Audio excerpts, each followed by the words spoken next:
For more updates, please subscribe Dutta Media.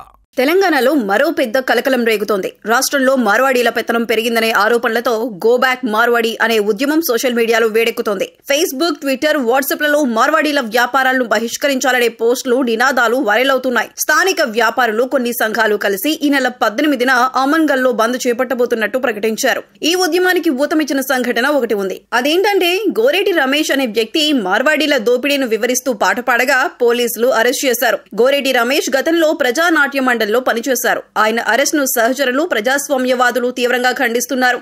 దీన్ని వ్యతిరేకిస్తూ మార్వాడీల వ్యాపార విధానాలను బయటపెట్టాలని స్థానికులు డిమాండ్ చేస్తున్నారు. స్థానికుల ఆరోపణల ప్రకారం మార్వాడీలు తమ దుకాణాల్లో స్థానిక కార్మికులను నియమించకుండా తమ రాష్ట్రం నుండి వచ్చిన వారిని పనిలో పెడుతున్నారు. హోల్సేల్ వ్యాపారాల్లో స్థానిక దుకాణదారులకు ఎక్కువ ధరలకు, మార్వాడీ దుకాణదారులకు తక్కువ ధరలకు సరుకులు ఇస్తున్నారని చెబుతున్నారు. గతంలో బంగారం, హోల్సేల్, కిరాణా, స్వీట్ హౌస్ల్లో మాత్రమే ఉన్న వీరు ఇప్పుడు దాదాపు అన్ని రంగాల్లోకి దూసుకెళ్తున్నారని, దీనివల్ల స్థానికులకు ఉపాధి అవకాశాలు తగ్గిపోతున్నాయని ఆవేదన వ్యక్తం చేస్తున్నారు. అయితే ఈ గో బ్యాక్ మార్వాడి ఉద్యమానికి ప్రతిపక్ష స్వరం కూడా వినిపిస్తోంది. కేంద్ర సహాయ మంత్రి బండి సంజయ్ దీనిపై స్పందిస్తూ ఈ నినాదం హిందూ సమాజాన్ని చీల్చే కుట్ర అని ఆరోపించారు. మార్వాడీలు తెలంగాణను దోచుకోలేదని, వ్యాపారం చేసుకుంటూ సంపదను సృష్టించారని చెప్పారు. హిందూ సనాతన ధర్మం కోసం పనిచేస్తున్న వారిని వెళ్లగొట్టడం సరికాదని ప్రశ్నించారు. మరోవైపు కొంతమంది వర్గాలు మటన్ షాపులు, డ్రై క్లీనింగ్ షాపులు వంటి కుల వృత్తులను నియంత్రిస్తున్నాయని, అదే అసలు సమస్యని వ్యాఖ్యానించారు. రాజాసింగ్ కూడా బండి సంజయ్ మాటలను సమర్థిస్తూ మార్వాడీలపై జరుగుతున్న వ్యతిరేకత వెనుక రాజకీయ నాటకం ఉందని అన్నారు.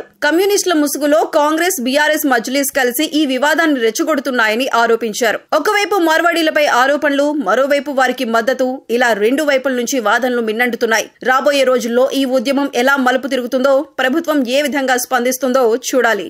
For more updates, please subscribe Dutta Media.